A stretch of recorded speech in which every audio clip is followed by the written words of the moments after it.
Hello, everyone. This is Sharice Moore with cheerful Ministries, and it's time for us to do our practicing basic spiritual disciplines. God is so good, and He's allowed me this opportunity to come on with you. So we're looking at lesson 7 in our book, and we've been learning about faithful giving, and we looked at faithful giving. We've covered one, three attributes of our giving. One is a cheerful giver. And yeah. And so last week we looked at what it means to be faithful giving, and we had some questions, and you had to answer those. We talked about what is the writer of these verses suggesting about the gifts that God's people offer to Him as sacrifices. That's when you were looking at 1 Chronicles 29:13. All right, and so this week we are on looking at the first of the three attributes of our giving. And so let's take a look at that this week. First of all, the three attributes of our giving. God gives to us first, and He is the source of all that we have in life. The Lord challenges us to three very specific ways of expressing our faith through giving.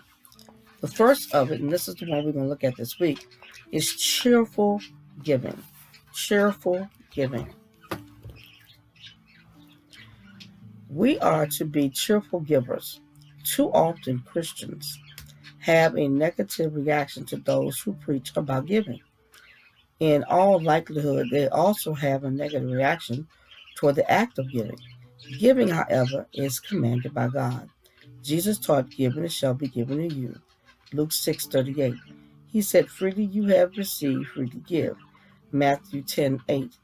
Giving is a means of activating our faith, meeting needs, and bringing about an abundant return.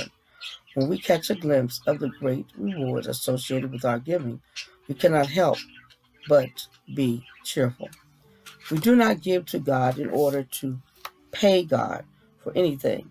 God's gift of salvation to us is free.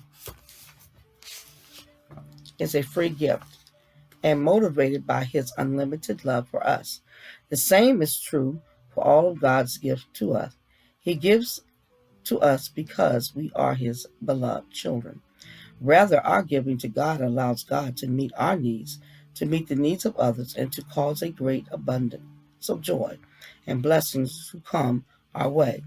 Jesus said that when we give, what is returned.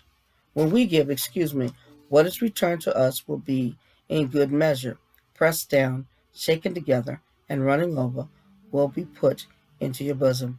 For with the same measure that you use, it will be measured back to you. Luke 6:38. God manipulates what we give in ways that we cannot understand, by in which we surely can receive. So let us give as He purposes in His heart, not grudgingly, not out of necessity. For God loves a what? Cheerful giver. That's 2 Corinthians 9:7. So the questions for this week are this. When you give of your income to the Lord's work, what is your attitude? Do you tend to be grudging, or do you tithe cheerfully? Number 2, why does Paul command us to give as we purpose in our heart? What does he not provide? Why does he not provide a formula for giving?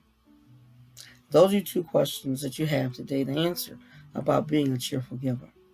Now, I want to thank you for taking the time to work on the basic spiritual disciplines. We've covered a few things in our book, and I am so grateful for that. I'm looking forward to you answering the questions on the thread. And what you can do is subscribe to this YouTube channel, and you will get the video whenever it comes out, right directly sent to you, or at least a notification that the video is up. And you can always come to the YouTube channel and view it. You can also share it and share it with some other people. So I want to thank you for participating in the basic spiritual disciplines. I'm looking forward to being with you next week. Lord gives me the opportunity to be with you next week as we move on in our book, Practicing Basic Spiritual Disciplines. Thank you, and I want you to have a wonderful day. Bye, everybody.